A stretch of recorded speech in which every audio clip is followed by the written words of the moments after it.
पालजी महाराज के अमृत वचन। तो इनको तो इतना ही पता है कि इनके भगवान माँ से जन्म लेते हैं और वो स्वयंभू परमात्मा है। स्वयंभू, उसका कोई जन्म प्रदान करने वाला नहीं, स्वयंभू स्वयं प्रगट है, स्वयं ही वो प्रगट है, कोई इसका जन्मदाता नहीं है। उधर से नीरू नीमा नाम के दो दंपति थे जुलाहे, वो स्नान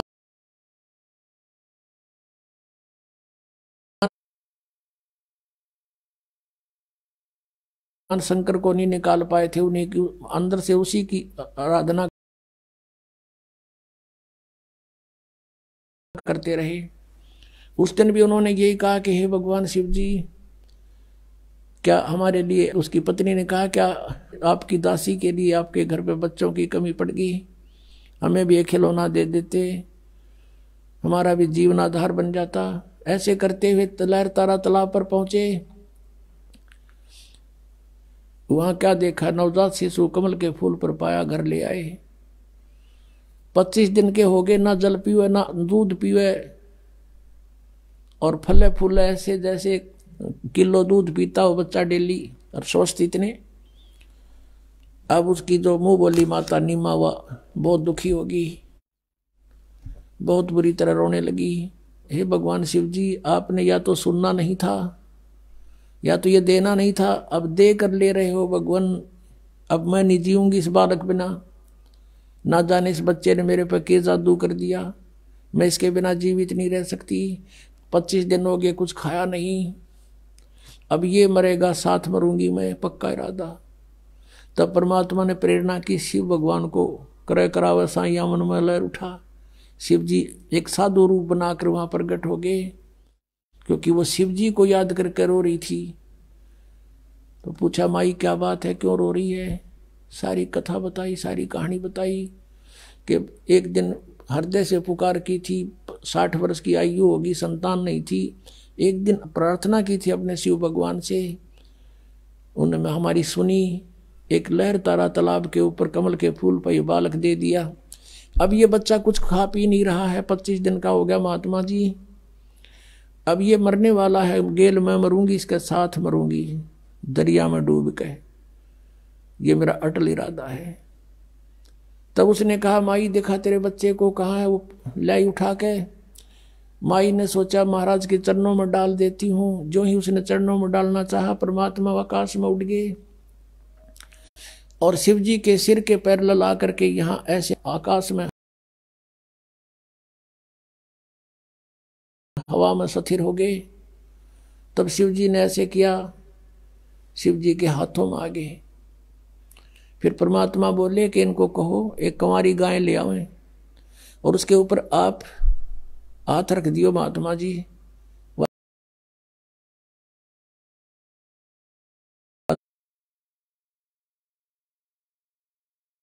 अभी नीरू भी आ गया। नीमा देख रही है, वो ये सोच रही है कि इस महात्मा में इसी करामात है, मेरा बेटा आकाश में उड़ा दिया।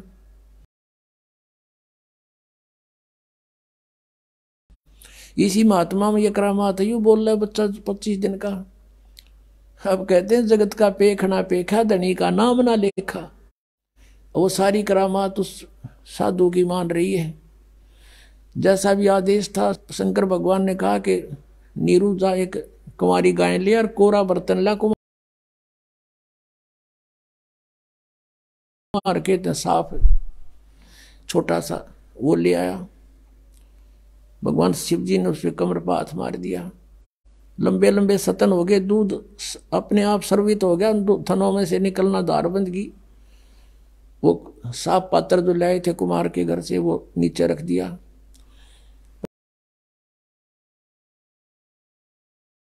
पात्र भरते ही बंद हो गया।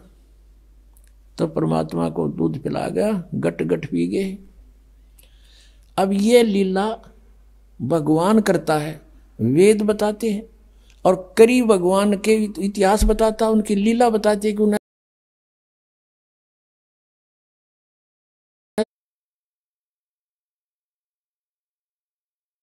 से ये थे, इन्होंने पिया, कंवारी गाय का पिया। इनकी जीवनी में लिखा हो ये दिखाते हैं आप। ये है कबीर सागर।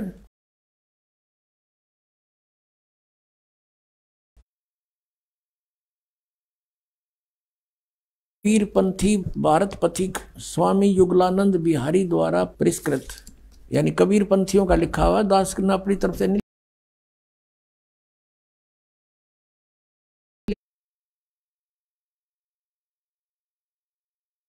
अब इस पे लिखा है ज्ञान सागर में, ये देखिएगा ज्ञान सागर के 74 पृष्ठ पे।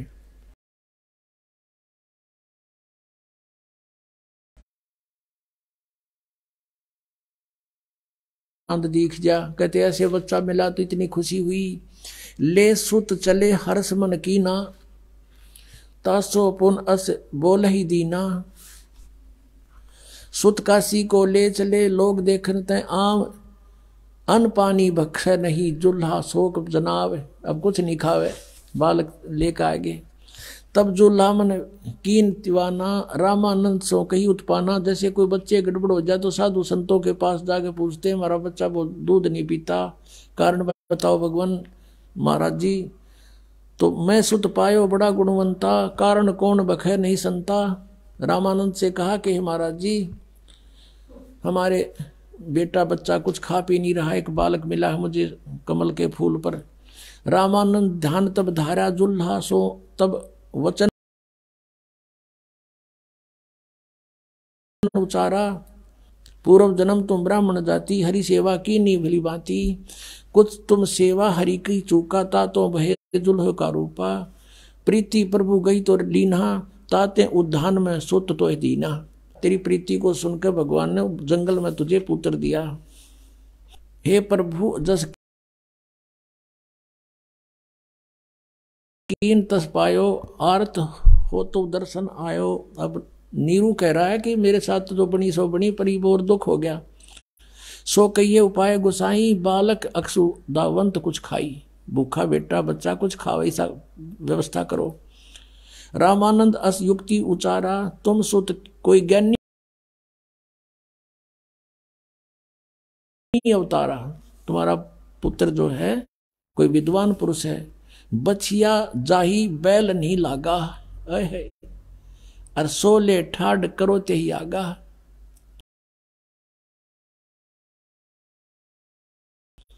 एक बछिया ले आओ जिसको बैल ना लग गया हो, यानी अनटच्ड कंवारी गाय बछिया ले आओ।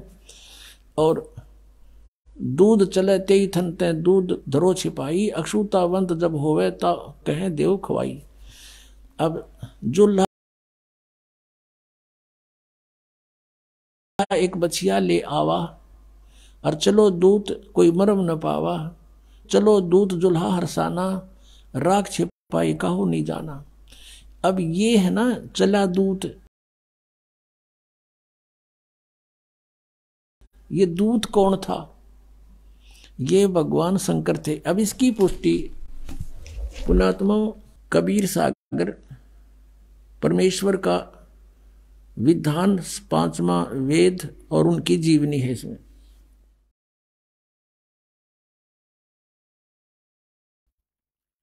उस परमेश्वर ने आज की जो ये पिछली पीढ़ी की पहले जानकारी दी थी, और उसमें क्या कहा था? काल की और परमात्मा की तपस्या के ऊपर वार्ता हुई थी। तो काल ने कहा था कि 3 युगों में जीव कम ले जाना, और चौथा युग जब कलयुग आवे तब तब शरण जीव बहु जावे। और ऐसा वचन हर मोह दीजे, तब गवन संसार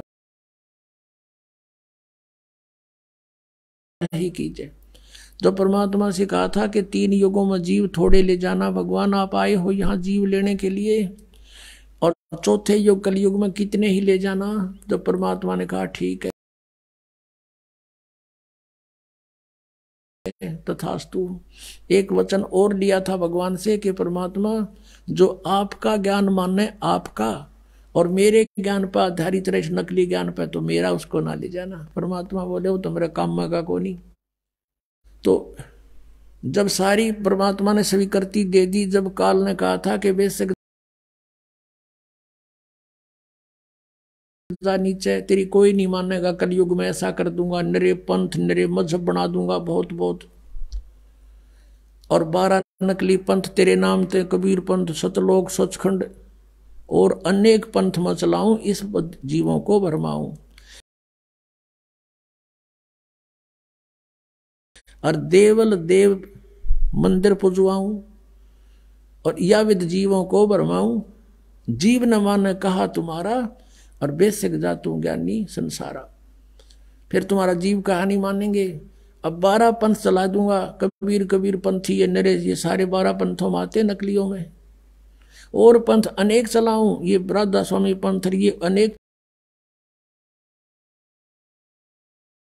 पंथा मांगे, ये सब काल प्रेरणा काल के चलाए हुए पंथ है। तो इन्हीं की थोड़ी सी यहाँ एक और कंसेप्ट क्लियर करते हैं कि जो इस कबीर सागर में कबीर पंथियों ने अज्ञानतावश कुछ कटिंग कर दी, कुछ मिलावट कर दी, अपने अनुसार थोड़ा बहुत इन्होंने गड़बड़ की है, लेकिन फिर भी ये सच्चाई को छुपा नहीं सके।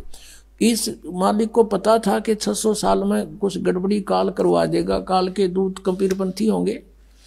फिर उसकी पूर्ति के लिए कहा था उसी समय कि जो बर्मा पंथ होगा ना गरीबदास जी वाला, उसमें मेरी उसके द्वारा, क्योंकि पंथ चलेगा परमात्मा का, जैसे पंथ चले थे वो तो चले थे उनके खास पुण्यात्मा थे, लेकिन उसमें आगे फिर काल के दूत घुसते चले गए। तो बर्मा पंथ जो गरीबदास जी का होगा उसमें मेरी महिमा की वाणी फिर से प्रकट होगी। और वो जो मिलावट कर दी गई है या कोई जिसका जिसी समझ में आई उसने काट कर अपने हिसाब से लिख ली, कुछ एक स्थानों पर, सारी नहीं, तो उसकी पूर्ति उस वाणी से होगी जो गरीबदास जी बोलेगा। और वो ऐसा ही है। पहले ये दिखाते हैं कि 12 पंथ कौन कौन से हैं। अब देखिएगा ये वही कबीर सागर है। ये देखिएगा कबीर वाणी, एक अध्याय है इसमें कबीर वाणी, और ये 136 पृष्ठ पे है ये। अब नीचे देखेगा 12 पंथ चलो सो भेद, यानी 12 पंथ काल फुरमाना और भूले जीव न जाए ठिकाना है। इन 12 पंथों में काल का फुरमान, काल का आदेश, उसका ज्ञान भरा रहेगा। और इन 12 पंथों में जो नाम ले रखा है कबीर पंथों में, ये कभी ठिकाने नहीं जा सकते। ताते आगम कह हम राखा, वन समारा चूड़ामणि शाखा। यहां ठीक लिखा कि वन समारा चूड़ामणि शाखा। प्रथम जग में जागू बरमावे,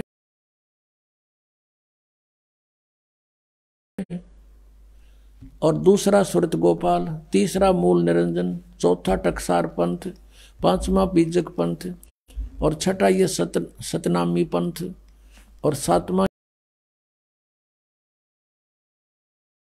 ये जीवा पंथ, ये राम कबीर पंथ।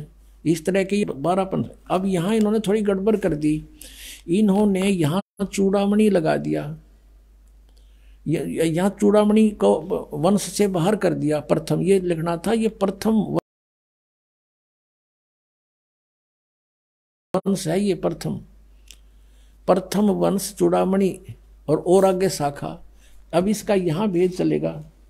ये है कबीर चरित्र बोध, और इसके ये 1870 पृष्ठ पे है, 1870 पे। यहां देखिएगा कबीर साहब के पंथों का वृंतांत। नंबर 1 है नारायण दास का पंथ। यहां इन्होंने ये नारायण दास पंथ गलत लिख दिया, क्योंकि नारायण दास तो कति कबीर से विमुक्त, कबीर जी से विमुक्त था, उसने तो ये स्वीकार ही नहीं किया था। यहां लिखना था प्रथम चूड़ामणि का पंथ, और दूसरा याज्ञोदास, तीसरा सूरत गोपाल, चौथा मूल निरंजन, 5वां टकसारी पंथ, और छठा भगवान दास का पंथ, सतनामी 7वां, 8वां कमाली पंथ, ये कमाल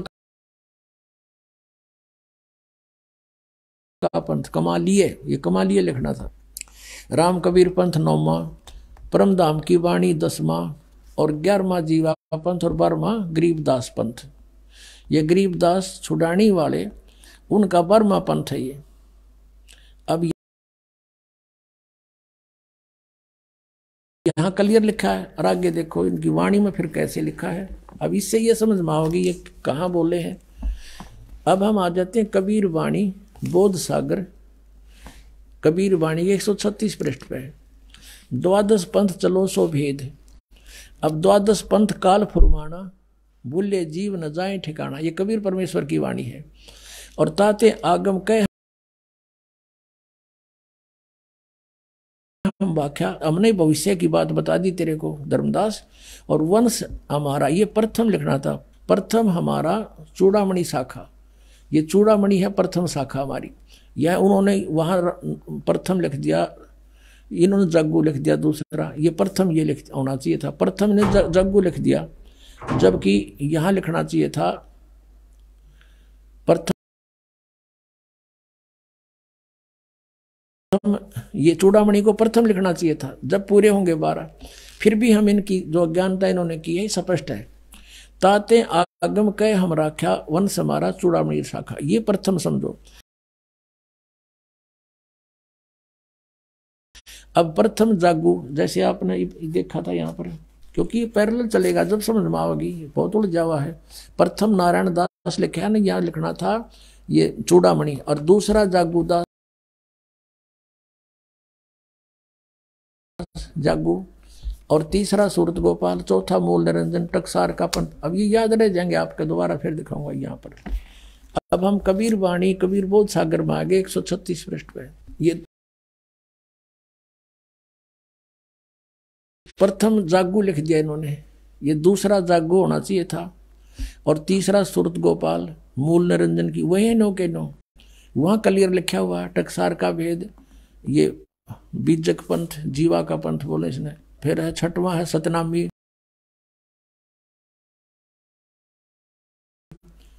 फिर राम कबीर पंथ, ये ज्ञानी पंथ 10वां, और 11वां ये भेद परम धाम की वाणी। ये परम धाम की वाणी जो पंथ है ये 10वां है, ये 11वां, ये 10वां लिखा। अब 12वां संवत 1775 हुई, ये मिसप्रिंट हो रहा है यहाँ पर, संवत 1775 है, नहीं है 74 होना चाहिए। संवत 1774 में गरीबदास जी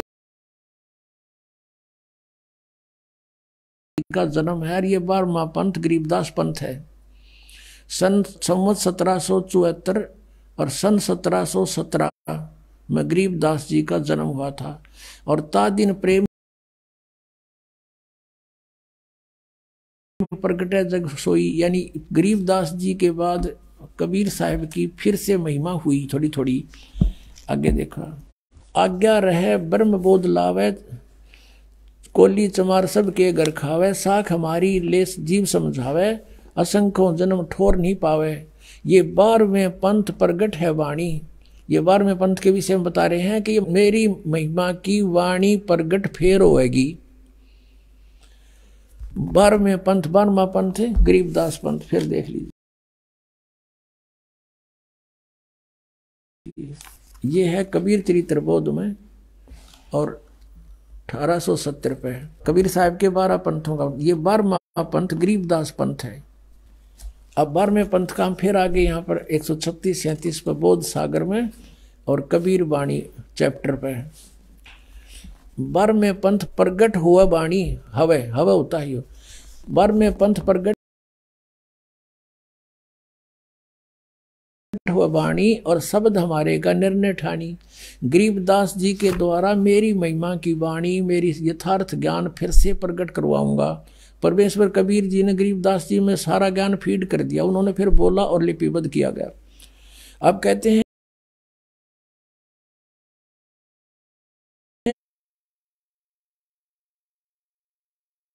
मरम ना पावे, ये 12 पंथ हम ही को ध्यावे। अब गरीबदास पंथ तक भी परमात्मा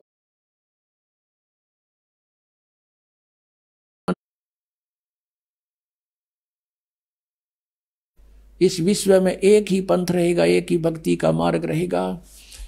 अब फिर क्या कहते हैं कि प्रथम चरण कलयुग निराणा, तब मगर मांडो मैदाना।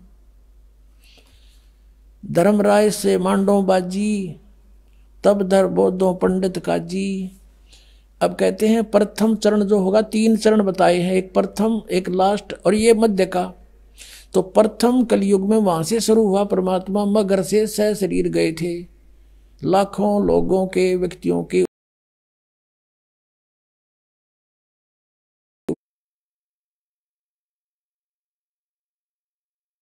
कहते 5505 तब ये शब्द होगा साचा। ओए होए, कहते 5505 वर्ष जब कलयुग बीत जाएगा तब ये मेरी बात सच्ची होगी जो आज मैं बता रहा हूं तेरे को, कि हम प्रकट होंगे सब।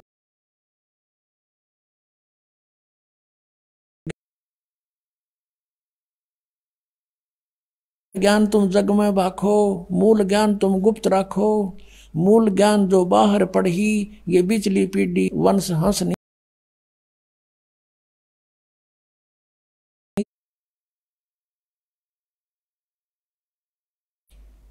अब ये 12 पंथों का नाश हो जाएगा, क्योंकि उनके पास भक्ति का कुछ नहीं, उनकी विधि का पता। अब सच्चाई अब हम प्रकट करेंगे। अब यहां देखिएगा, ये कबीर बोध कबीर वाणी हम पढ़ रहे हैं।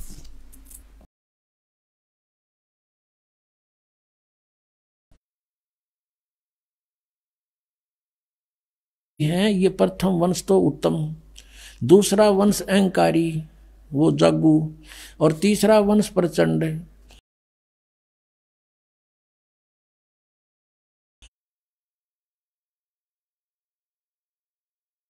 विरोध, 9वां पंथ वंश पूजा, और 10वें वंश प्रकाश,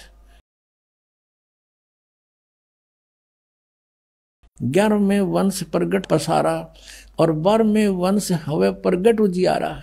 12वें में गरीबदास जी 12वां पंथ हो गए। इनके द्वारा मेरी वाणी का 12वें वंश प्रगट हुए उजियारा। मेरी वाणी का यानी मेरी महिमा फिर से कुछ उजागर होगी, और 13वें वंश मिटे सकल अंधियारा। ये दास 13वां वंश है उस परम पिता का। कहते हैं सारा अंधेरा मिट जाएगा, ईसा ज्ञान देगा, वो सब तरह से सेट कर देगा। 13वें वंश मिटे सकल अंधियारा, एती दगा काल की समाई, तत्बिंदु की टेक रह जाई। ये काल का इतनी दगा होगी, फिर भी तत्व ज्ञान कहीं ना कहीं सदगतों में छुपा ही रह जाएगा। अब आपको जिसलिए सारा कुछ प्रकरण दिया है, जैसे आप जी ने ऋग्वेद मंडल नंबर 9 सूक्त नंबर 1 मंत्र 8-9 में स्पष्ट देख लिया कि उस परमेश्वर को उग्र गतियां प्रेरणा करती हैं, और वो परमात्मा एक सुंदर शरीर को प्राप्त होता, भासमान शरीर को, और उसके 3 प्रकार का शरीर होता है। और जब उन 3 प्रकार के शरीरों में जो लीला करता है, उनमें से एक में शिशु रूप धारण करके आता है, तब कुंवारी गाय से दूध पीता है। अब जैसा कबीर सागर में लिखा था, तो वहां इसमें करेक्शन करने वालों ने उन्होंने सोचा कि रामानंद से ही जोड़ दिया कि उसने न्यू बता दी तुम कुंवारी गाय का दूध पिएगा, और आगे लिखा वो दूध, वो फिर दूध चला गया, वो दूध का प्रकरण काट दिया इन्होंने। फिर भी मालिक की दया से वो 2 पंक्ति रहेगी। अब गरीबदास जी ने वो निर्णय किया है क्या, अब पढ़ के सुनाते हैं आपको। अब परमात्मा ने जो बताया कि मेरी वाणी प्रकट होएगी 12वें पंथ में, गरीबदास वाले पंथ में, लेकिन गरीबदास जी की वाणी को भी गरीबदास के पंथ वाले और उससे पहले वाले कोई नहीं समझ सकेगा। ये मेरी वाणी का निर्णय करने की चेष्टा करेंगे, पर इनको ज्ञान नहीं होगा। और ये 12 पंथ हमी को जावे, अस्थिर घर का मरम नहीं पावे, असंग जन्म ये ठोर नहीं पावे। अब इस दास के साथ क्या हुआ कि हम छुड़ानी जाते थे, जहां गरीबदास, आदरणीय गरीबदास साहिब जी का जन्म हुआ था, जहां परमात्मा कबीर देव जी उनको जंगल में आकर मिले थे। हमारे पूज्य गुरुदेव जी वहां जाते थे। एक लिंक जोड़ना था, पहले लिखा हुआ था, इसलिए गुरु जी के सतलोक जाने के बाद हमारा वहां पर बहुत विरोध हो गया, क्योंकि हम सच्चाई बतावें, वो अनुवाद गलत करें गरीबदास जी की वाणी का, तो हमारा उनका पार नहीं पड़ी। हमने अलग से आश्रम सेट करना पड़ा। फिर वो इतने विरोधी हो गए कि हमारे साथ हमारी बताने कितनी उन्होंने अफवाहें फैलानी शुरू कर दी। वो गुंडा है, बदमाश है, झूठा है, यूं है। तो वो कांड करवा दिया करो था कुछ ये, और दूसरे पंथी लाग डी आर्य समाज वाले जो उनकी पोल खोल दी, दास ने सच्चाई बता गए, तो सब ने मिलकर ये पंगा पा दिया। लेकिन भगवान का साथ जिसके साथ है उसका कोई कुछ नहीं बिगाड़ सकता। पहले से 1000 गुना आगे बढ़ गया हमारा पंथ, पूरे विश्व में चला गया परमात्मा का ज्ञान, क्योंकि ये परमात्मा का चलाया हुआ है। और इसमें जो बाधा करता है भगवान के मार्ग में, वो तो अंधा गधा है। हिरण्यकशिपु अंधा गधा था, छाती तोड़वा के मान्या। कहते हरणा कुछ छाती तोड़वाई और ब्राह्मण बाणा कर्म कसाई। आचार्य को आवर जुल्म इसे करें, तो वो कहते हैं इसे ये पापी कहते हैं हरणा कुछ छाती तोड़वाई और ब्राह्मण बाणा और कर्म कसाई। वो तो भगत को आवे और कर्म अपने बेटे ने भी मारे अभिमान के बस। तो कहने का भाव ये है कि ये आचार्य को आवे और गुरु और अपने शिष्यन पर मित करें। झूठ बोला झूठ बोला, हम तो प्रमाण दिखाते हैं और जो तुमने लिखा है वो रूबरू कराते हैं। पता झूठ क्या कहाँ बोल दी मैंने, मत लिखा हुआ दिखाता हूँ, आपके गुरु ने ये लिख रखा है और वेद ये बता रहे हैं। बता झूठ कब बोल गया मन, तो फुर्सत है कोई ना झूठ बोलने की, टाइम है कोई नहीं, कोई सारी साची दरी भगवान ने लिख रखी। अब गरीबदास जी की वाणी में पारक का अंग है, एक चैप्टर है पारक का अंग, उसमें बहुत निर्णायक ज्ञान दिया है। क्या लिखा है?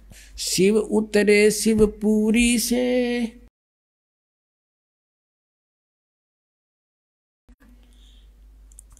अवगत बदन विनोदी, मैं के कमल खुशी बहे लिया ईस को गोदी।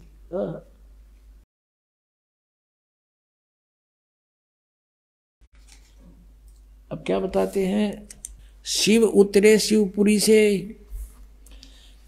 अवगत बदन विनोद, और महक के कमल खुशी बहे और लिया ईस को गोद।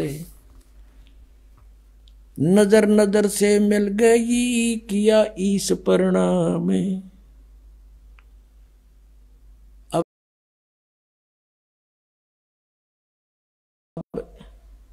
गरीबदास जी ने पूर्ति की है। जो वो दूत आ गया, दूध चला गया, फिर खुश हुआ, यो बकवाद करा कि कुछ मिलावट और कुछ कटिंग पटिंग करके उन्होंने सोचा कि ऐसा कौन हो गया, ये हो गया।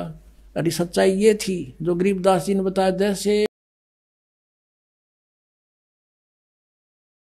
आदरणीय तुलसीदास साहिब जी ने श्री रामचंद्र जी की रामायण लाखों वर्ष पहले जो घटना घटी थी, अब कलयुग में एज इट इज लिख दी चौपाइयों के माध्यम से, और सबको मान्य है वो, क्योंकि एक दिव्य दृष्टि रेंज होती है। उस तुलसीदास की रेंज खुल गई थी, वह दिव्य दृष्टि खुल गई थी, और पीछे की जो चलचित्र की तरह सामने आ जाती सब घटनाएं, वो तुलसीदास जी ने लिख दी थी, और वो सही है। ऐसे ही गरीबदास जी ने, परमात्मा ने गरीबदास जी की दृष्टि खोल दी, ज्ञान योग खोल दिया। अब वही जो लीलाएं काशी में घटी थी, उसे अरबों खरबों वर्ष पहले सृष्टि जहाँ से प्रारंभ हुई वहां तक की रेंज मालिक की, क्योंकि ये दूरबीन की रेंज होती है, दूरदर्शी की।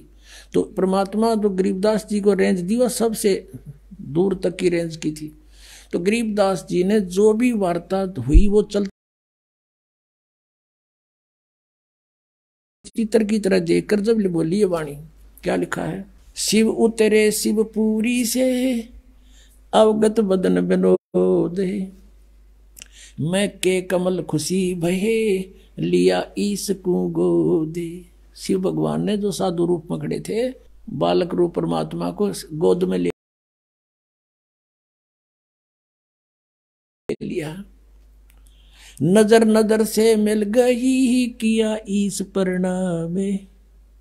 जब दोनों शक्तियों की आपस में नजर मिली तो उसने परमात्मा को प्रणाम किया शिव जी ने, और क्या कहा, धन मोमन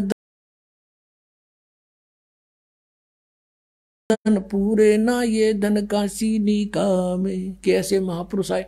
अब वो पहचान तो नहीं सके शिव जी के ये कौन पुरुष है, कौन भगवान है, लेकिन उनकी जो लीला छवि और अंदर की,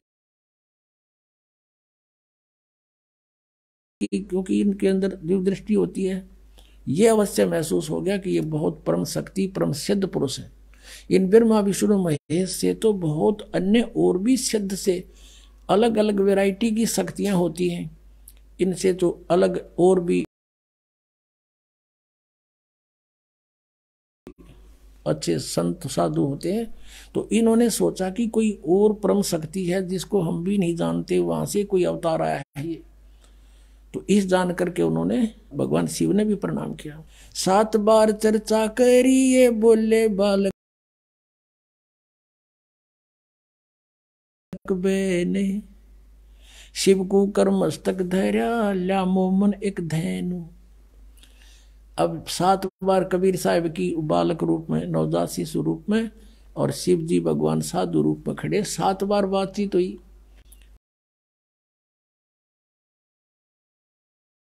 और वो खड़ी खड़ा देख रहे दोनों पति पत्नी, वो सोच रहे साधु में इतनी करामात है कि मेरा बेटा बुलवा दिया, अवश्य ये मेरे बच्चे को दूध भी पिलाएगा।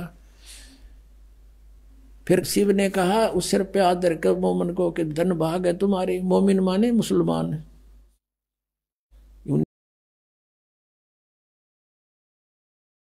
नीरू को कहा कि जाओ, धन भाग है तुम्हारे घर पे, ऐसे बच्चा आया है तो परम शक्ति है, और इस काशी का भी धन भाग है जहां पर ऐसे संत प्रगट हुए हैं। 7 बार चर्चा करी बोले बालक बेने, शिव को कर मस्तक धैर्या ल्या मोमन एक धैनु। एक धैनु ल्या धैन। अनव्यावर को दूहत है दूध दिया तत्काल। कंवारी को, बिना ब्याई को कंवारी को दूहत है दूध दिया तत्काल। पीवे बालक ब्रह्म गति ही शिव भय दयाल। अब यहां भी शब्द लिख दिया कि कंवारी गाय का दूध पिया उस बालक ने, और उन परमात्मा की उस सूक्ष्म वेद में लीला में भी लिखा है कि जाके संग बैल नहीं लागा, कि एक गाय ला जिसके संग बैल नहीं लागा, यानी कति अनटच। और वेद बताते हैं, ऋग्वेद मंडल नंबर 9 सूक्त नंबर 1 मंत्र नंबर 8-9 में स्पष्ट किया है कि वो परमात्मा जब आते हैं एक सुंदर रूप धारण करते हैं तेजों में। 3 सतीथि में उनका रूप है, उनमें से एक सतीथि जो शिशु रूप में प्रकट होते हैं, उस में वो बालक रूप में प्रकट परमात्मा की परवरिश की लीला कुंवारी गाय से होती है। आज तक इतिहास सुना दो किसी भी भगवान का ऐसी लीला हुई हो जो वेद में लिख रखा है। और जिन्होंने भगवान को देखा उन महापुरुषों ने अपनी एफिडेविट दे रखे हैं।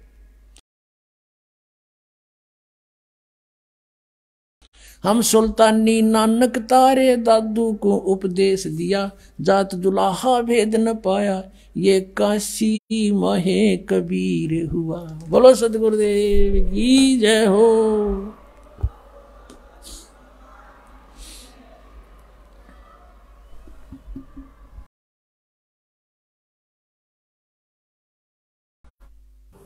परम पिता परमात्मा पूर्ण ब्रह्म सर्वश्रेष्ठी रचनहार कुल मालिक कबीर साहिब जी, ये हम सभी आत्माओं के पिता हैं, ये परमात्मा है। पुण्यात्माओं, आध्यात्मिक ज्ञान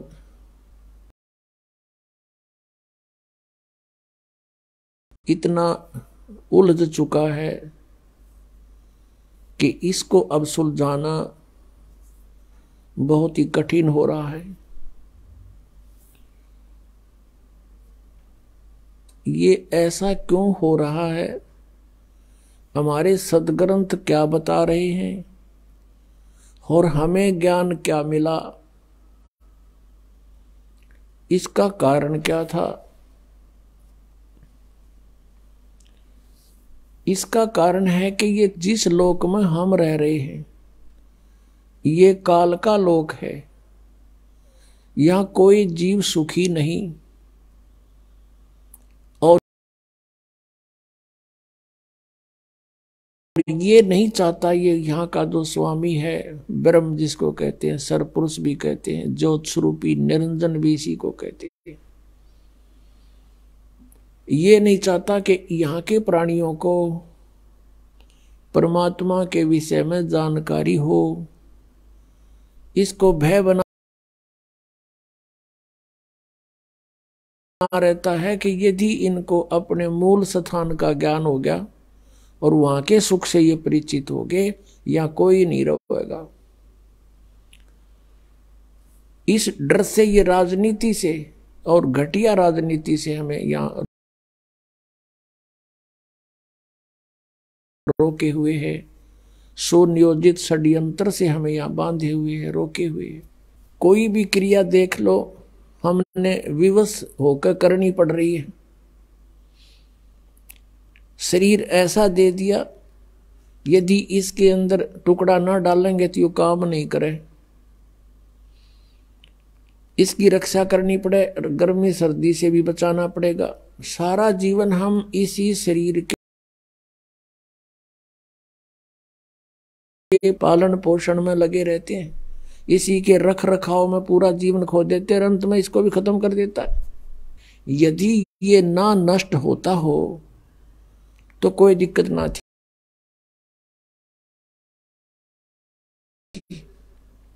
हम इतने ढीठ हो रहे, इन दुखों को भी देख लेते, कोई पड़े रहते अभी। लेकिन ये नष्ट भी साथ होता है, ये डर साथ बना रहता है। कहने का भाव ये है कि जब तक हम इस आध्यात्मिक ज्ञान से पूर्ण रूप से परिचित नहीं होंगे, हम परमात्मा की भक्ति ना तो कर सकते और ना ही अपने उद्देश्य में सफल हो सकते। तो इसके लिए हमने उस परमात्मा को पहचानना है। जैसे आज सुबह के सत्संग में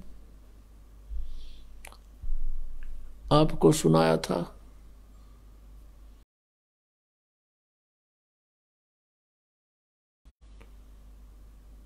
कि पूर्ण परमात्मा परम अक्षर ब्रह्म वो स्वयं ही सतलोक से चलकर आता है और अपनी प्यारी आत्माओं को, अच्छी आत्माओं को मिलते हैं।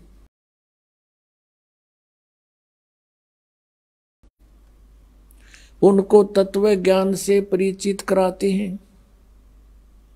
परमात्मा ऊपर सतलोक में रहते हैं, तीसरे मुक्ति धाम में विराजमान है।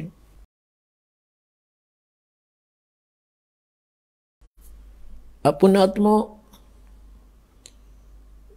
ये चारों वेद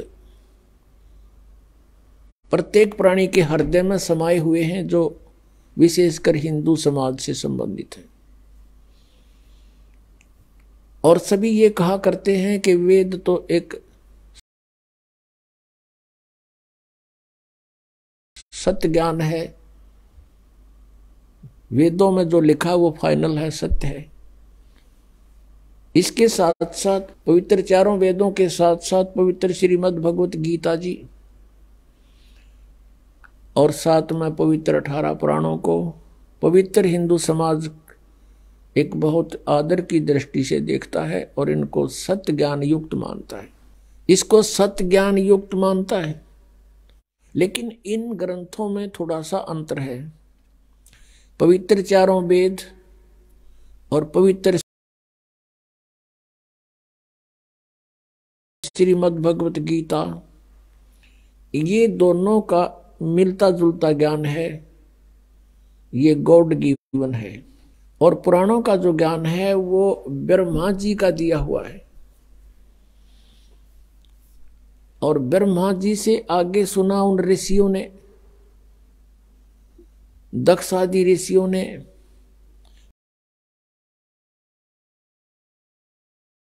मनु आदि ने, और अन्य से सुनते सुनते उन्होंने कुछ ब्रह्मा जी के विचार, कुछ अपना अनुभव, कुछ अपनी सोच, अलग अलग, जैसे भी 18 पुराणों के 18 वक्ता हैं। 18 पुराण इसलिए होगी कि उनके वक्ता भिन्न भिन्न हैं, उन्हीं के नाम से उन्होंने अपने अपने हिसाब से उन 18 पुराण बना दिए। वैसे ही 18 पुराणों का ज्ञान एक ही बोध माना जाता है। तो ये जो ज्ञान है पुराणों का, ये गॉड गिवन नहीं है। पवित्र चारों वेद गॉड गिवन है। पूर्ण परमात्मा परम अक्षर ब्रह्म ने इस ज्योत स्वरूपी निरंजन के हृदय में डाल दिए थे, इसके अंतःकरण में डाल दिए और समय निर्धारित कर दिया कि इतने समय के उपरांत ही अपने आप इसके श्वासों से बाहर आएंगे। जैसे परमात्मा की व्यवस्था है, माता को गर्भ रहता है, 9 महीने के बाद ऑटोमेटिकली वो बाहर आ जाता है।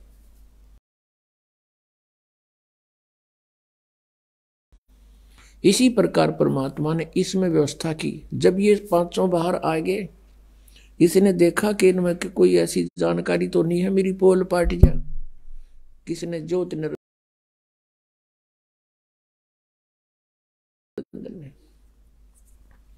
फिर इसने देखा पांचवा वेद जो है ये सारा भेद दे रखा था ऊपर का, सतलोक का, कैसे जाना है और किस प्रकार कौन परमात्मा है, तुम यहाँ कैसे फंसे थे।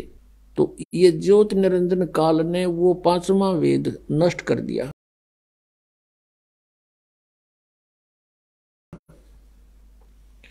और 4 वेद दे दिए भगवान के डर से।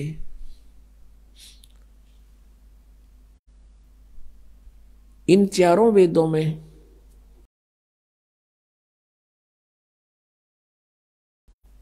पूर्ण परमात्मा की महिमा है, साथ साथ में इसकी भी महिमा है। ये कितने सतर का भगवान है, इसकी भक्ति से कितना लाभ हो सकता है। फिर इस काल ने ही ब्रह्म ने 4 वेदों को पढ़ा, उस 4 वेदों वाले ज्ञान को श्री कृष्ण जी में प्रवेश करके इसने बोला। इसमें थोड़ा सा इसने एक आध जगह गड़बड़ करने की चेष्टा की है।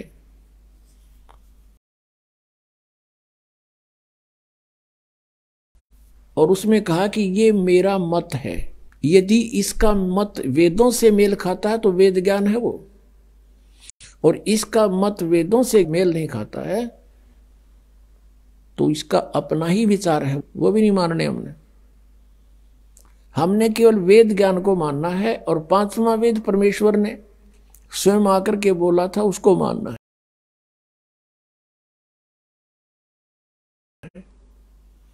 18 पुराणों को हमने सहयोगी शास्त्र मान रखा है कि इसमें जो लिखा है, इनमें इन ब्रह्मा विष्णु महेश जी की जीवनी है और इन्होंने लिख रखी है।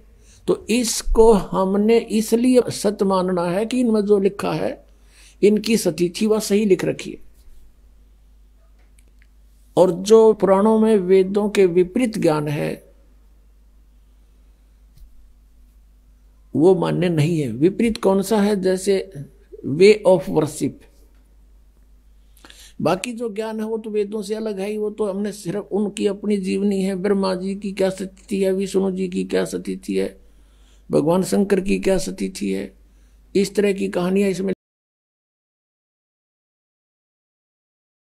लिखी हुई है, इनकी लीला लिखी है। उसके साथ साथ फिर अपने ऋषियों ने अपना अनुभव लिखा हुआ है।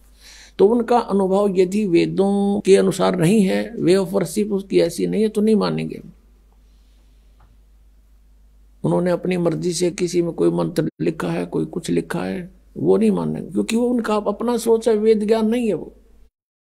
तो इस कारण से वेदों का ज्ञान जो है वो फाइनल है।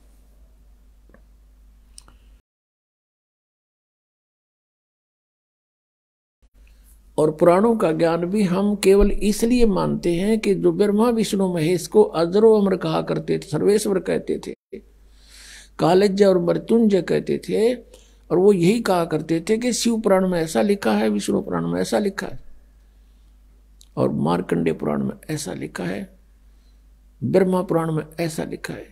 आज हमने उन पुराणों में जो पढ़ा वो ब्रह्मा विष्णु महेश की सती थी, जैसा वो बताते थे उसके विपरीत है, और पुराण वही है।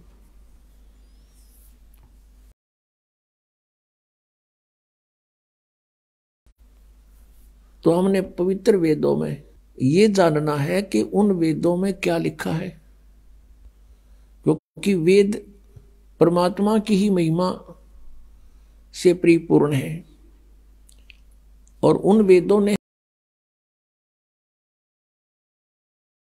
हमें क्या बताने की चेष्टा की है। हमने उन पवित्र सदग्रंथों से ये जानना है कि भगवान कैसा है और कौन है, कहाँ रहता है, उसको कैसे पाया जाता है, हम यहाँ किस लिए दुखी हो रहे हैं, हम यहाँ क्यों भटक रहे हैं। ऋषि महर्षि भी चले गए यहाँ जख मार के, उनको भी रास्ता नहीं मिला, ये कारण क्या है। परमात्मा ने कहा कि 9 मन सूत उलझिया, ये ऋषि रहे जखमार, और सतगुरु ऐसा सुलझा दे, उलझे ना दूजी बार। परमेश्वर ने कहा कबीर साहब ने कि ये 9 मन सूत उलझा दिया इन अज्ञानियों ने, और साथ में इस काल ने, ब्रह्म ने। पुण्यात्माओं, परमात्मा कपड़ा बुनते थे, जुलाहा थे, जुलाहे की भूमिका कर रहे थे, और 1 किलो सूत शेर का करते, पहले एक शेर 1 किलोग्राम सूत यदि उलझ जा, सारा दिन ना सुलझे, क्योंकि जब उसने टूट गया तो गांठ पड़ेगी, गांठ पड़ेगी तो कपड़ा साफ बना नहीं, और कपड़ा सही नहीं बना तो बुनाई मिले नहीं, जुलाहे को फेंक देंगे ठाका कि इसमें 20 गांठ लगा दी तूने। तो परमात्मा कहते हैं कि एक शेर 1 किलोग्राम सूत को सुलझाने में सारा दिन लगाना पड़ता है। तो ऐसे ये आध्यात्मिक ज्ञान रूपी सूत 9 मन उलझा दिया इन्होंने। कोई कुछ ज्ञान बताता है, कोई कुछ साधना बताता है, जैसे श्रीमद् भगवत गीता अध्याय नंबर 4 के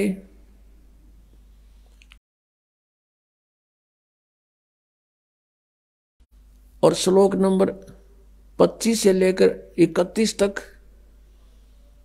यही बताने की चेष्टा की गई है कि कोई ऐसी साधना करता है, कोई ऐसी साधना करता है, कोई ऊपर को पैर करके योगासन करता है, कोई देवताओं की पूजा करता है, और कोई स्वाध्याय करता है, कोई तीक्ष्ण अहिंसावादी व्रत रखता है, जैसे मुंह पर पट्टी बांध के नंगे पैरों घूमना। और ये सभी अपनी अपनी साधनाओं को पापनाशक जानते हैं। फिर तुरंत कहा है 4थे अध्याय के 32वें श्लोक में कि इस प्रकार की बहुत विस्तार के साथ यज्ञ यानी धार्मिक अनुष्ठानों की जानकारी सच्चिदानंद घन ब्रह्म की वाणी में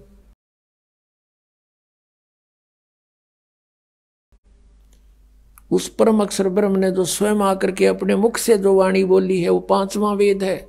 जिस वेद को काल भगवान ने नष्ट कर दिया था, उसकी पूर्ति करने के लिए स्वयं परमेश्वर ने आना पड़ा,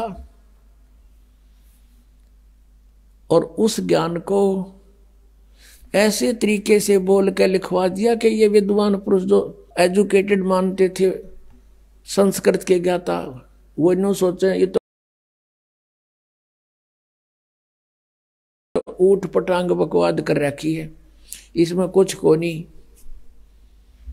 तो इसने भी नाश करा देते है। तो परमात्मा ने ऐसे गुप्त ढंग से, ऐसी वाणी से,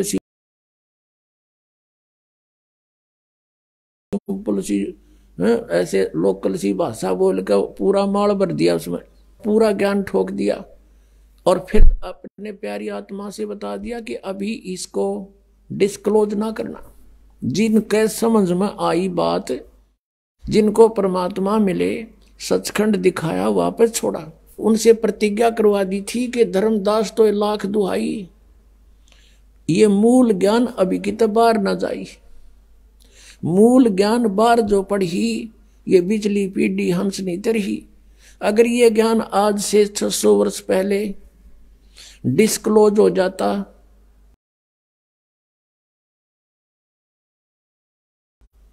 तो ये नकली संत पंथ ये डंडोरा पीटते मिलते और यही मंत्र देते मिलते। ये अधिकारी थे नहीं उस नाम के देने के, तो डुप्लीकेट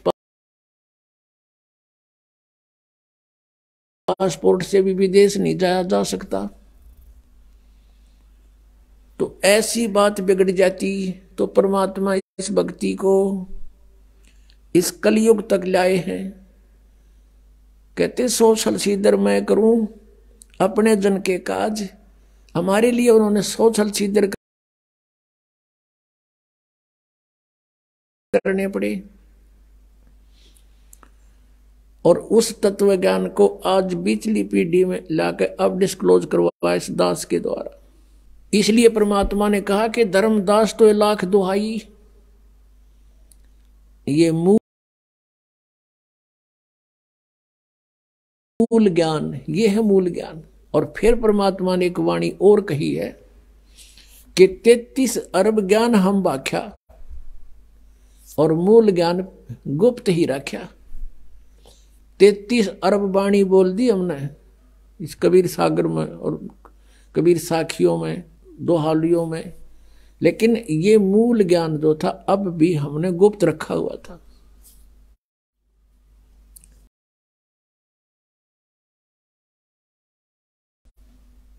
और अब ये इस दास के माध्यम से सार्वजनिक करवा दिया भगवान ने, क्योंकि अब ये सभी पंथ नष्ट होंगे, इनका तो खत्म हो जाएगा कुछ दिनों में। क्योंकि इस बुद्धिमान जनता है, अपने भले बुरे को खूब समझते हैं ये, लेकिन अभी तक इनके न्यूना जच्ची है कि हमारे जो गुरु हैं ये कति नकली हैं। और उनका उस समय यकीन होगा जब इस दास के ज्ञान को अच्छी तरह समझेंगे और सदग्रंथों से मेल कर लेंगे, फिर उन नकलिया न छोड़कर आप आ जाएंगे। कुछ एक ऐसे व्यक्ति होते हैं जो ना कहे किसी की, कहे की माने, और गुरुजी ने जो कह दिया बस ठीक से। उसके बारे में परमात्मा कहते हैं कि चातुर प्राणी चोर है और मूड मुग्ध है ठोठ, संतों के निकाम के इन दे गड़जोट।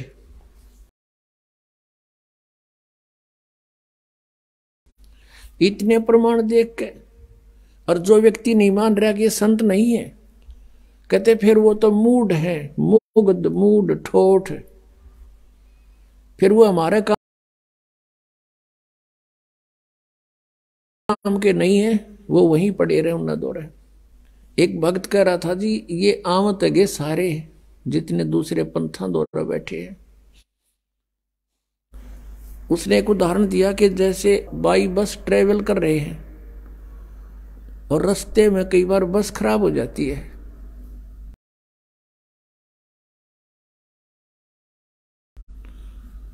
तो कुछ तो बुद्धिमान से जब आइडिया ला ले कि यह खराब होगी, झटकम पटकम होने लाग रही है, जब रुक जा और साथ में दूसरी बस आ जाती है, तुरंत उतर कर चढ़ जाते हुए ना देखते कदे किराया दोबारा देना पड़े।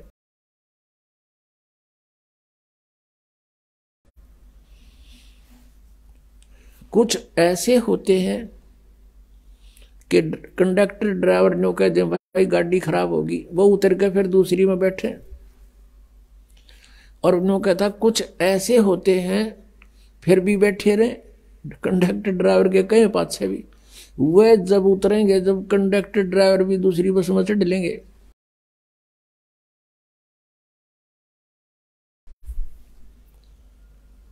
वो जब उतरा करें क्या सचमुच ये भी ना रहे तो कुछ ऐसे हैं जब इनके गुरुजी आते यहाँ तो पलायन कर जाएंगे,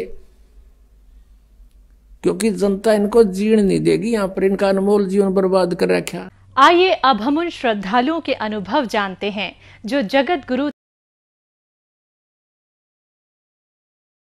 तत्वदर्शी संत रामपाल जी महाराज जी से दीक्षा प्राप्त कर चुके हैं तथा उनके द्वारा बताए गए भक्ति मार्ग पर चल रहे हैं। नमस्कार जी। नमस्ते जी। क्या नाम है जी आपका? मेरा नाम भारती कोरी। भारती जी, आप कहाँ से हैं? मैं बिलासपुर छत्तीसगढ़ से हूँ। संत रामपाल जी महाराज से नाम दीक्षा आपने कब ली? मैंने संत रामपाल जी महाराज जी से नाम दीक्षा 6 जनवरी 2019 में ली। संत रामपाल जी महाराज से नाम दीक्षा लेने से पहले आप क्या भक्ति साधनाएं करती थी? संत रामपाल जी महाराज जी से जुड़ने से पहले मैं जो सब लोग करते हैं, जो परंपरागत भक्ति साधना है, ब्रह्मा विष्णु महेश जी की, शिव जी की, दुर्गा जी की और हनुमान जी की, इन सब की भक्ति करती थी। तो फिर क्या कारण बना कि आप संत रामपाल जी महाराज की शरण में आई? सर ऐसा है कि पहले जैसे जब हम शादी नहीं हुई थी तो हम उतना ज़्यादा मतलब ये कर्म कांड वाली भक्ति नहीं करते थे, है ना, बस परमात्मा दिल में है ये मानते थे। लेकिन जैसे ही जब शादी हुई और मेरे ससुराल तरफ से हमने देखा कि उन लोग बहुत ही भक्ति में है, व्रत भी ये सब, और मेरे घर में भी करते थे पर मुझे इतना नहीं करती थी। लेकिन जैसे ही शादी उसके बाद से इतनी लाइफ में प्रॉब्लम चालू हुई, इतनी ज़्यादा कि मतलब ये 18-20 साल ऐसे गए हैं कि तकलीफ ही तकलीफ, हर तरफ से तकलीफ। और उसके बाद मुझे भक्ति की तरफ बढ़ गई में, मतलब है ना, जैसे दुर्गा जी के 9 दिन के व्रत करना, कौन सी ऐसी चीज़ है सर जो हमने नहीं करी। चाहे आप बोलिए A to Z भक्ति जो होती है ना, हमने पूरी की है। हर देवी देवता के शरण में हम गए हैं, मंदिर मंदिर भटके हैं हमने।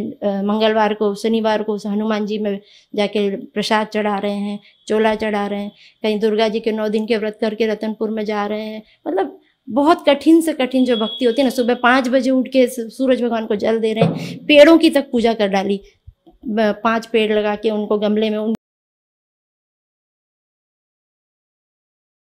रोज सरसों का तेल जलाओ, हर तरह की भक्ति कर चुकी थी। और इससे मेरी समस्या कम होने के बजाय बढ़ते चली जा रही थी। मतलब मुझे आश्चर्य होता था कि हमने किसी का कुछ बिगाड़ा नहीं है, ना किसी का हम बुरा सोचते हैं, पर मेरी लाइफ में इतनी स्ट्रगल्स क्यों आ रही है। और सब कुछ ठीक था, मतलब मेरे हस्बैंड एक पुलिस जॉब में इंस्पेक्टर थे और उनकी अच्छी पोस्ट थी, कोई आर्थिक समस्या भी नहीं थी हम लोगों को। लेकिन घर में बहुत चिक चिक होती थी, बहुत मतलब कोई कलह रहती थी, और एक दूसरे के साथ मतलब जो अंडरस्टैंडिंग होनी चाहिए वो नहीं होती थी। उसके बाद फिर वो जब उनकी परेशानी बड़ी, मतलब जैसे उनको बीमार हुए, वो उनको हार्ट अटैक आया था, तो उसके बाद से उनकी सेहत गिरती चली गई। और उसके बाद मेरे माता पिता एक्सपायर हो गए। अब जब मेरे माता पिता एक्सपायर हुए, यहाँ पर हस्बैंड बीमार हो गए, हम लोग आर्थिक रूप से भी बहुत परेशान थे और कोई कहीं से कोई सपोर्ट भी नहीं था। उसके बाद हस्बैंड की भी डेथ हो गई। जब उनकी डेथ हुई तो हम तो बिल्कुल ही बेसहारा हो गए, क्योंकि मेरे साथ मेरे 2 बच्चे हैं, मेरे बेटा और बेटी और मैं, और हम 3 के अलावा हमारा मतलब ऐसा लगता था कि जैसे दुनिया में कोई है ही नहीं, क्योंकि कोई हमें पूछने वाला नहीं था, कोई हमें मतलब किसी एक पैसे की मदद नहीं कर रहा था। जबकि सब जानते थे कि ये लोग 8 साल से जो आर्थिक उससे जूझ रहे हैं, वो चीज़ के लिए हमें कोई हेल्प कहीं से नहीं मिली, किसी ने नहीं की। हमें एक्सपायर हो गए। उसके बाद से तो जैसे कि हम लोग के ऊपर पहाड़ टूट पड़ा, क्योंकि हम जानते हैं कि हमारा इस दुनिया में मेरे पति के सिवा तो कोई था ही नहीं। अब तो बिल्कुल ही अकेले हो गए और आर्थिक रूप से इतने कमजोर हो गए थे कि 0 बैंक बैलेंस था, कुछ नहीं था हम लोगों के पास, कर्ज में डूब चुके थे पूरी तरह, है ना। इसके बाद मेंटल मॉरल सपोर्ट तक नहीं था किसी का हमारे पास। और जब संत रामपाल जी महाराज जी की शरण में बस हमने एक ही चीज सोची मैंने, कि अब बस परमात्मा कहाँ हो आप, अगर आप हो तो आप ही हमें संभालोगे। और मैंने सब चीज छोड़ दी, क्योंकि पूजा पाठ से मुझे कुछ लाभ तो मिला ही नहीं था। वो सब छोड़ के हमने सिर्फ संत रामपाल जी महाराज जी को फॉलो करना शुरू किया, उनके सत्संग सुनना शुरू किया, उनके बारे में मतलब मेरे सिस्टर ने मतलब मुझे संत रामपाल जी महाराज जी के बारे में बताया था भोपाल से, वो और उन जीजा जी जुड़े थे, और वो मुझे 3 साल पहले ज्ञान गंगा पुस्तक दे चुकी थी कि आप इस पुस्तक को पढ़िए, आपकी जीवन में समस्याएं वो दूर होंगी। पर मैं नहीं मानती थी, मतलब मुझे पता नहीं कि विश्वास नहीं हो रहा था कि पुस्तक में ऐसा क्या है जो ये लोग जुड़ गए और शायद मैं भी मतलब उस वशीभूत होकर जुड़ जाऊं, मुझे ऐसा लग रहा था। तो मैं उस वजह से उसको हाथ नहीं लगाती थी।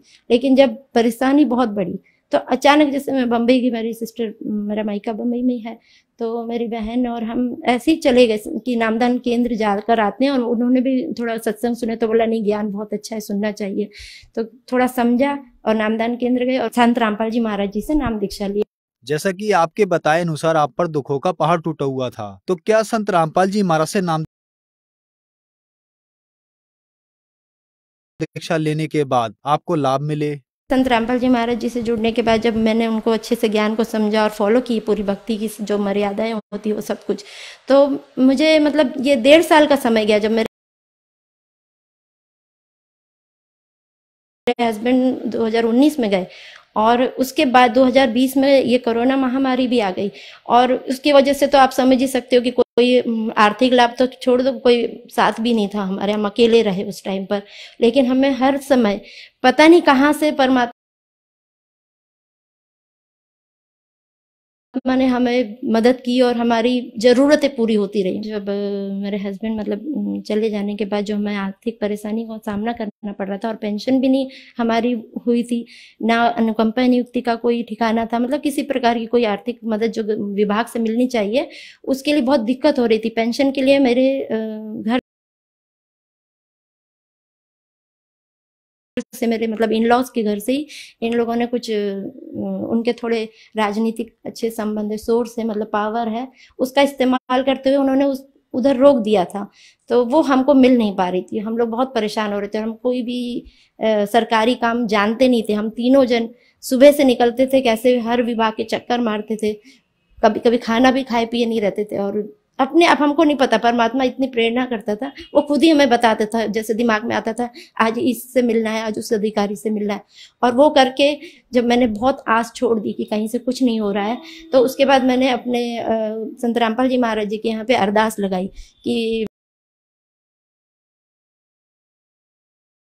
मालिक यही है परेशानी, क्योंकि अब बच्चों को भी पढ़ाई लिखाई भी रुक रही थी और बहुत तकलीफ भी हो रही थी। तो वहां पर से हमको जब जवाब आया कि मालिक दया करेंगे, तो सच में मालिक ने दया की। मुझे घर बैठे, आप यकीन नहीं करेंगे, मुझे घर बैठे पता चला कि स्पंदन सेल कुछ होता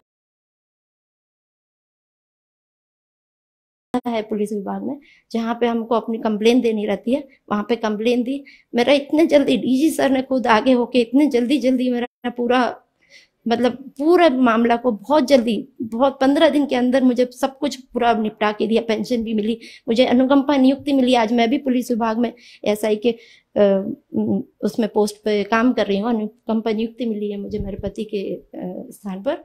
और आज हम लोग अपने सर उठा के मतलब अपने पैरों पे खड़े हैं, जी रहे हैं अच्छे से। संत रामपाल जी महाराज जी की दया से ये सब कुछ हुआ है, ये चमत्कार। और शारीरिक लाभ तो हुए ही हैं, जैसे बीच में हमको कोरोना हो गया था, तो जब कोरोना हुआ हम तीनों को और एक साथ हुआ, तो हम लोग एक दूसरे की देखभाल भी नहीं कर पा रहे थे, ना पानी देने वाला तक कोई नहीं था। ऐसे समय में हम परमात्मा को याद करते थे कि मालिक बस आपकी मर्जी, जैसी आपकी मर्जी। तो परमात्मा की दया से बस एक फोन, एक व्हाट्सएप पे मैसेज बस मैंने डाला था एक भगतमती को कि बीमार हूँ, और ये भी नहीं बताया था कि कोरोना है। पर वो भगतमती ने पता नहीं कहाँ बताया, और जो संत रामपाल जी महाराज जी हैं उन लोगों ने घर पे, परमात्मा ने मतलब संत रामपाल जी महाराज जी की दया से घर पर हमारे भोजन पहुंचाए, हमारी दवाई पहुंचाई, हमारे लिए फल फ्रूट पहुंचाए, हमारा पूरा ध्यान रखा। जब तक हम ठीक नहीं हो तब तक हमें फोन आके सब पूछते थे कि आज मतलब आपने भोजन किया है कि नहीं, आपका सेहत कैसी है। तो ये तो मालिक ही कर सकते ना। संत रामपाल जी महाराज से नाम दीक्षा लेने के बाद आपको बहुत सारे लाभ प्राप्त हुए। संत रामपाल जी महाराज के बारे में एक आम धारणा ये भी है कि उनसे उनके अनुयायी अंधश्रद्धा के तहत जुड़ते हैं। आप ASI हैं, ASI की पोस्ट पर काम कर रही हैं, तो क्या ये बात सही है? क्योंकि आपको सुनकर ऐसा नहीं लगता कि आप संत रामपाल जी महाराज से अंधश्रद्धा के तहत जुड़ी हों। नहीं, अंधश्रद्धा से हम नहीं जुड़े हैं, क्योंकि श्रद्धा और भक्ति तो हमने बहुत कर ली थी, है ना। लेकिन जब हमने ये ज्ञान समझा, ज्ञान से जुड़े हैं हम। जब हमने ज्ञान समझा, हमारे तो पैरों तले जमीन खिसक गई, क्योंकि हमें पता चला कि हम जो भक्ति साधना करें, हम सोचते थे हम भगवान को कर्ज करते हैं। ज्यादातर लोग भगवान को ब्लेम करते हैं कि हम ये कर रहे हैं, वो कर रहे हैं, भगवान है ही नहीं। पर भगवान तो है ही नहीं। लेकिन हमें जब यही संत रामपाल जी महाराज जी ने हमारे सदग्रंथों से ये बताया हमें कि हमारे ग्रंथों में लिखा हुआ है कि हम जो भक्ति कर रहे हैं वो शास्त्र विरुद्ध है, इसलिए हमको लाभ कहाँ से होंगे? हम कुछ गलत कर रहे हैं, जो हमें नहीं करना चाहिए। और उन्होंने हमें बताया कि परमात्मा कौन है, कैसे मिलेगा, उनको पाने की विधि क्या है, उनको पाने का सही भक्ति विधि क्या है, मोक्ष का मार्ग क्या है। जब ये पता चला तो ये तो दुख जो हमारे थे वो तो चलो साथ चल रहे थे, मगर हमारे तो जैसे कांटो बदन में बोलते ना, खून नहीं, ये समझ में आया कि अरे हम तो बहुत ही गलत भी कर रहे थे इसके साथ साथ, इसीलिए तकलीफें इतनी बढ़ रही थी। और जब हमें पता चला कि ये शास्त्र अनुकूल साधना देते हैं, संत रामपाल जी महाराज जी जो है वो शास्त्र अनुकूल साधना देते हैं। हमारे सारे सदग्रंथों, यहाँ तक कि वो कुरान, बाइबल, गीता, हमारे जो 18 बोध, 6 शास्त्र, 4 वेद और ये 5वां सूक्ष्म वेद है जो हम तक पहुंचा नहीं था, ये तक संत रामपाल जी महाराज जी ने खोल कर मतलब बता दिया, हम लोगों को ज्ञान दिया है। और वो प्रमाणित ज्ञान देते हैं। उस प्रमाणित ज्ञान को देखकर ही मैंने इस भक्ति में आगे बढ़ी हूँ और मुझे इसमें लाभ ही लाभ मिले हैं। संत रामपाल जी महाराज से नाम दीक्षा कैसे ली जा सकती है? संत रामपाल जी महाराज जी से नाम दीक्षा बड़ी आसानी से मिल जाती है, वो भी बिना मतलब किसी पैसों के निःशुल्क शिक्षा मिल जाएगी। जो सत्संग चलते हैं संत रामपाल जी महाराज जी के चैनल पर, उसमें नीचे पट्टी चलती है पीली, उस पर सारे फोन नंबर्स लिखे रहते हैं, उन पर कॉल करके नामदान केंद्रों के बारे में आप जान सकते हैं और ले सकते हैं नाम दीक्षा। धन्यवाद जी। धन्यवाद।